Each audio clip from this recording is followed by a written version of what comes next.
अस्सलाम वालेकुम दोस्तों, कैसे हो। अल्लाह की ज़ात से उम्मीद है कि आप तमाम के तमाम लोग खैर व आफियत से होंगे। मेरे दोस्तों, इस वीडियो में फिर मैं एक नई वीडियो लेकर हाजिर हुआ हूँ जो मुफ्ती सलमान अज़हरी साहब के बारे में है।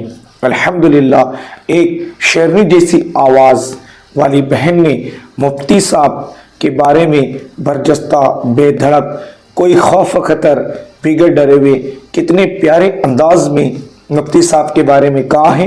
आप इस वीडियो के अंदर उस पूरी वीडियो को सुनो, देखो, समझो और अपनी राय का इजहार ज़रूर करो और कमेंट के अंदर मुफ्ती साहब के लिए कोई दुआएं जुमले लिखकर आमीन ज़रूर लिखो और इस वीडियो को लाइक कर कर अपने दोस्तों तक भी शेयर करो। वीडियो के आखिर के अंदर मेरे दोस्तों आपको मैं एक ऐसा अमल, ऐसा वजीफ़ा बताऊंगा और बल्कि तमाम के तमाम लोगों से मैं अपील करूंगा जितने हम मुसलमान हैं इनसे कि मुफ्ती अज़हर साहब के लिए हम एक वजीफ़ा, एक अमल करेंगे जिसकी बरकत से इंशाअल्लाह उनकी जल्द से जल्द रिहाई हो जाए, वो जेल से जल्दी छूट जाए, अल्लाह उनके हक में बेहतर फैसला करे। हम ऐसा अमल, ऐसा वजीफ़ा करेंगे। अब मेरे दोस्तों, आप सबसे पहले इस पूरी वीडियो को देखें। भाई ये बताइए मुफ्ती सलमान अज़हरी का क्या रहा? आप तो कल थाने में थे। अच्छा, सेकंड भी कर दिए? हाँ, अभी वही तो बताएंगे ना उनको। जी। तो हमारी कामयाबी की उम्मीद कितनी है गोगा भाई? आपने जिस तरह कहा कि सलमान अज़हरी ने जो है वो हेट स्पीच दी थी, वो हेट स्पीच नहीं थी। अगर सलमान अज़हरी हेट स्पीच देते तो थाने में जाकर वो कहते आ यलगार मचा। अगर कोई स्पीच में शायरी पढ़ रहा है, कोई चार मिसरे पढ़ रहा है, तो आप कह रहे हो कि भड़काऊ भाषण। मतलब यहाँ पर मुझे तो समझ में नहीं आता, ना तो लफ्ज़ यहाँ पर हिंदू यूज़ हुआ, कुत्ते लफ्ज़ हुआ है। क्या कुत्ते स्ट्राइक पे चले गए या कुत्तों ने दो टांगे भक्तों को डोनेट कर दी हैं? कुत्तों ने कहा कि वो दो टांगों पे चलेंगे और वो कुत्ते ना रह के दूसरे कुत्ते बन गए। मतलब कुत्तों का लफ्ज़ आया है, आप चार टांगों वालों को किस तरह डिफाइन कर सकते हैं दो टांगों वालों पर? इसमें ना हिंदू आया है, ना इसमें भारत का नाम आया है, ना इसमें भक्तों का नाम आया है, ना इनमें किसी भी चीज़ का नाम नहीं है, लेकिन इन लोगों को बुरा लग रहा है।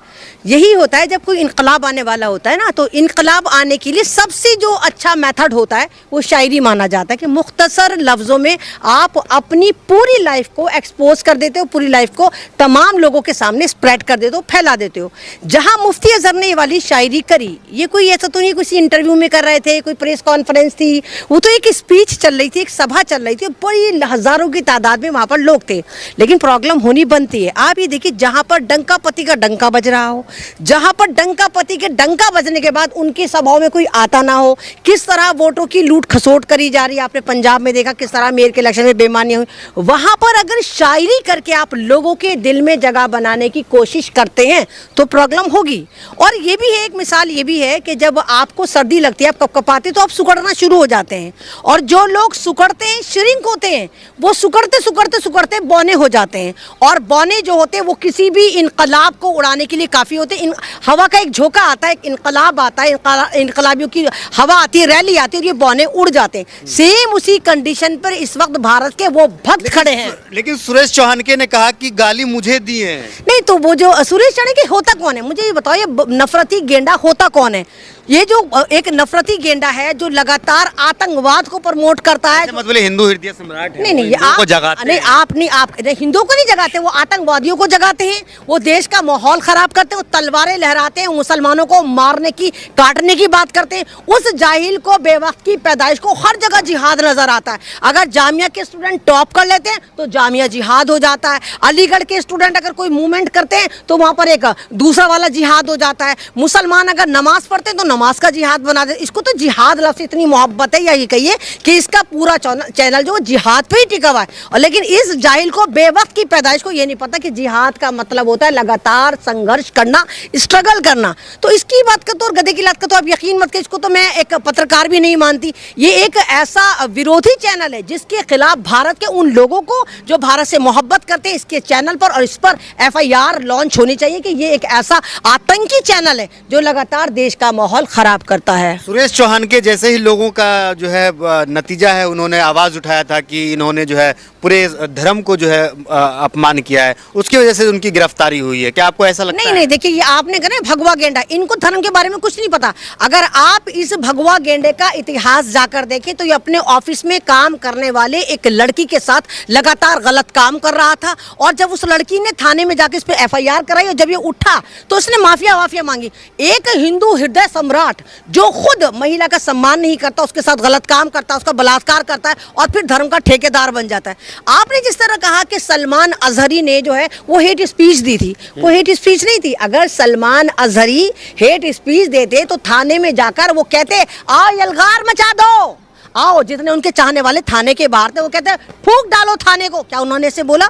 उन्होंने माइक पकड़ा और अंदर से कहा अपने उन तमाम लोगों से जो उनके चाहने वाले, उनको सुनने वाले वहां पर गए थे थाने में ये दिखाने के लिए कि मुफ्ती सलमान अजहरी तुम अकेले नहीं हो, हम तुम्हारे साथ हैं। तो उन्होंने अंदर से क्या मैसेज कहा था कि मैं चोर लुच्चा लफंगा मुजरिम नहीं हूं, मैं कानून पे यकीन रखता हूं, आप लोग लॉ एंड ऑर्डर मेंटेन करें, कुछ भी ऐसी हरकत ना करें जिससे मेरी और हमारी शनाख्त जो है मजरू हो। अगर मुफ्ती अजहर वाकई इतना जबरदस्त हेट स्पीच देने वाला बंदा होता, वो तो यही कहता कि फूंक दो थाने को। जिस तरह भी आपने देखा मुरादाबाद में बजरंग दल वालों ने जिस तरह गायें काटी थी और जब उस बंदे को पकड़ा गया था, जब एसएचओ को फंसाने के लिए वो सारा ड्रामा हुआ था, तो किस तरह इन हिंदू हृदय सम्राटों ने क्या बोला था, पुलिस एडमिनिस्ट्रेशन को जला दो, थाने को फूंक दो। अभी आपने देखा वो बलात्कारी, हिंदुस्तान का ब्रांडेड बलात्कारी आसाराम बापू के लिए किस तरह जंतर मंतर पे रैली हो रही कि हमारे बलात्कारी को छोड़ो, क्योंकि बहुत सारी लड़कियां तैयार हो चुकी जिनको इसको लूटना है। तो ये वाली बात दर्शाती है कि जिस तरह भारत में माइनॉरिटीज के साथ जुल्म हो रहा है, चाहे वो मुसलमान हो, चाहे वो दलित हो। आपने दलित को देखा था मध्य प्रदेश में किस तरह एक मंद बुद्धि दलित के ऊपर मुत्तन शुक्ला मूत देता है, उस पर कोई कार्रवाई नहीं होती, ना उसका मकान बुलडोज करा जाता है। जिस तरह आप देखिए कि दिल्ली में अधर्मी द्वारा धर्म संसद सजाई जाती है और मुसलमानों के खिलाफ जबरदस्त तरीके से भाषण दिया जाता है, तो उस वक्त यहाँ का शासन प्रशासन क्या अंटा गफीलों के गुफा में पड़ा हुआ था? लेकिन एक सवाल है, सुरेश चौहान के कह रहे हैं कि उन लोगों का नाम नोटिस कर लीजिए जो मुफ्ती सलमान अजहरी के समर्थन में आवाज उठा रहे हैं, उनको रिलीज करने की बात। एक बात तो बताइए, भगवा गेंडा है कौन? ये तो धोबी का कुत्ता है, इसकी औकात क्या है? धोबी का कुत्ता घर का ना घाट का। मैंने कहा ना, ये इस तरह के भाषण देके उन बेचारे भोले भाले हिंदुओं को अपने साथ लाना चाहते जिनको यही नहीं पता कि मुफ्ती सलमान अजहर कौन है, उनको बेवकूफों को यही नहीं पता कि भारत का मुसलमान है कौन, उनको यही नहीं पता कि भारत में उलमाओं ने आजादी में कितना बड़ा योगदान अदा करा। आपने देखा कि अधर्मियों द्वारा उत्तर प्रदेश में धर्म संसद सजाई गई थी, आजादी मुसलमानों को मारने की बात करी गई थी। आजादी की लड़ाई में तो जो है क्या नाम है, सुरेश चौहान का कि दादा परदादा भी होंगे। नहीं, इसके तो सर की जू तक नहीं आजादी में गई। हाँ, ये वो लोग हैं जिन्होंने अंग्रेजों की दलाली और गुलामी करके भारत में मुसलमानों को और भारत की आजादी में देर से मिलने की वजह जो बने, यही लोग बने। अगर ये वाकई भारत के लिए सक्षम होते या भारत के लिए वफादार होते तो इनके चैनल पर लगातार भारत को जोड़ने की बातें चल रही होती। भारत का मुसलमान भारत का है और भारत का वो मुसलमान, अगर आपको यकीन नहीं है चलिए इंडिया गेट चलिए, इंडिया गेट चलते हैं, वहां पर 72% मुसलमानों के नाम है जिन्होंने आजादी की राह में कुर्बानियां दी, फांसियों पे झूल गए। जिसमें दारुल देवन का अगर आपने नाम सुना हो, दारुल देवन के नियर अबाउट 40,000 उलमाए इकराम थे जो आजादी के लिए फांसी पर लटक गए थे। तो ये लोग आजादी की बात करते हैं, ये गुलाम लोग आजादी की बात करते हैं। लेकिन इस तरीके से नफरती बयान देना, जहरीली बयान देना ठीक है? नहीं तो आपको मतलब क्या लगता है कुछ देर की खामोशी है फिर शोर आएगा, इसमें क्या नफरत है? कुत्तों का वक्त आता है, हमारा दौर आएगा, तो वक्त तो कुत्तों का ही आता है। आपने कुत्तों का वक्त नहीं देखा, कुत्तों का वक्त आता है। लेकिन सवाल यही है कि आपने अपने आप को कुत्ता क्यों समझा? कहीं ना कहीं तो दाल में काला है। मैं तो कहती हूँ उन तंजीमों को आगे आने चाहिए जो कुत्तों के लिए लड़ते हैं। यहाँ तो कुत्तों की बदनामी है कि कुत्तों से इन्होंने अपना मतलब वो कर रहे हैं। ये तो कुत्तों की रैंक में भी नहीं आते मेरी ना। कुत्ता भी अपने मालिक के लिए वफादार होता है। आपकी भी गिरफ्तारी हो सकती है? अरे भैया, हमारी गिरफ्तारी हो या हमारी गिरफ्तारी ना हो, हम तो खुद ही कैद में हैं। भैया, हम बोलने की आज़ादी हमारे पास नहीं है, धर्म की आज़ादी हमसे छीनी जा रही है, हमारी बैक टू बैक मस्जिदों को शहीद करा जा रहा है। दिल्ली में जिस तरह 1000 साल पुरानी मस्जिदों को बुलडोज करा जा रहा है बिना, आप ये देखिए कि बिना किसी नोटिफिकेशन के, उत्तर प्रदेश में जिस तरह मदरसों को शहीद करा जा रहा है, तो ये वाली बात दर्शाती है कि हिंदुस्तान में मुसलमान का जो जेनोसाइड होने की पूरी तैयारी है, हम उसके दहाने पर खड़े हैं। अरे प्रधानमंत्री मोदी कहते हैं कि सबका साथ सबका विकास, मुसलमान भी हमारे भाई, आपको तो बहन कहते हैं मोदी जी। देखिए मोदी जी की बहन है, मैंने कहा ना मोदी आपको क्यों खतरा है? मोदी जी जुमला जीवी हैं। मोदी जी सिर्फ जुमले फेंकते हैं। आप देखिए कि आरएसएस का जो संचालक है मोहन भागवत कहता है अपने इन अधर्मियों से कि हर मस्जिद के नीचे शिवलिंग मत ढूंढा करो, उसके बावजूद ये ढूंढते फिर रहे हैं। तो ये सारा का सारा हाथी के दांत खाने के अलग और दिखाने के अलग है। अब ये लोग इतने डर गए हैं 24 से आने से पहले या तो सरकारों को गिरा रहे हैं कि यहाँ मध्य प्रदेश में गिरा दें, तो झारखंड में गिरा दें, तो बिहार में खेला कर दें। उसके बावजूद भी ये डरे हुए हैं कि कहीं हम हार तो ना जाएं, और हारने के डर से इनके पास सिर्फ एक ही मुद्दा है कि धर्म के नाम पर लड़ाओ। और अंग्रेज भी ये करते थे, फूट डालो और चलिए, क्या लग रहा है कब तक जो है मुफ्ती सलमान अजहरी को रिहा कर दिया जाए? जी वालेकुम सलाम, कैसे हैं पठान भाई? आपका बड़ा एहसान और करम है, मेरी माँ बुजुर्गा ने आप जैसे लोगों की दुआ है। भाई ये बताइए मुफ्ती सलमान अजहरी का क्या रहा? आप तो कल थाने में थे। नहीं, उसी में चक्कर में आज उधर कोर्ट में पेश किए थे और एक एफआईआर उनके ऊपर लॉन्च किए सेकंड। अच्छा, सेकंड भी कर दिए? हाँ, अभी वही तो बताएंगे ना उनको। जी। तो हमारी कामयाबी की उम्मीद कितनी है गोगा भाई?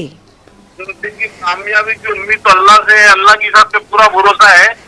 अभी यहाँ से जो टीम अपनी जाएगी, अभी देखते हैं वो क्या होता है। मैं उसी में लाइनअप पे लगा हूँ, मैं आपको रात में फुर्सत से अपडेट देता हूँ ना पूरा। जी बिल्कुल गोगा भाई, मुझे बताइए क्या हुआ। और हम आपके साथ हैं और मैं लगातार इस पे इंटरव्यू भी दे रही हूँ, लगातार मैं छोटी छोटी वीडियो भी बना रही हूँ। हमें उम्मीद है कि हम कामयाब होंगे और हम फिर जीतेंगे। वाकई हमारा दौर आएगा। आमीन, हकीकत में आएगा। चल, शुक्रिया भाई गोगा भाई, शुक्रिया मेरे भाई।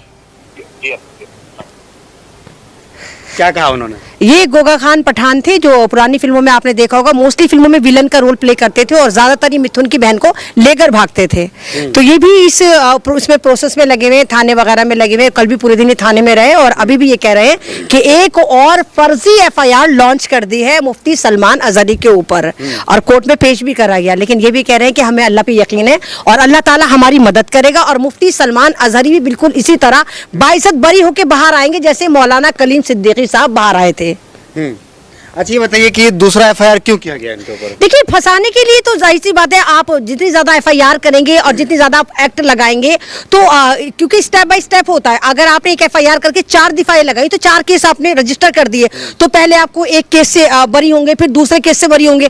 तो उसमें ना हिंदुस्तान का जुडिशरी, आपको पता होगा हिंदुस्तान का जुडिशरी सिस्टम पूरी दुनिया में सबसे ज्यादा लेंथी जुडिशरी माना जाता है, सबसे ज्यादा बहुत जबरदस्त माना जाता है, बहुत बड़ा है। और हिंदुस्तान का जुडिशरी ही सबसे अमीर जुडिशरी माना जाता है पूरी दुनिया में। तो कितना उम्मीद लग रहा है कि देखिए रिहाई तो इंशाल्लाह होगी और वो जहां पर है हम उम्मीद करते हैं कि वहां पर भी वो मतलब लगे हुए हैं, उनके वकील लगे हुए हैं। देखिए, उनके वकील भी लगे हुए हैं, सोशल एक्टिविस्ट भी लगे हुए हैं, मीडिया कर्मी भी लगे हुए हैं, एक्टर भी लगे हुए हैं और आपके बगौल कांग्रेस पार्टी भी लगी हुई है और हमारे बगौल AIM भी लगी हुई है, ओवैसी साहब भी लगे हुए हैं, वारिस पठान भी लगे हुए हैं और हिंदुस्तान के साथ तमाम दुनिया के वो लोग भी लगे हुए हैं जो मुफ्ती सलमान अजहरी को पसंद करते हैं और उनके लिए दुआ गो हैं।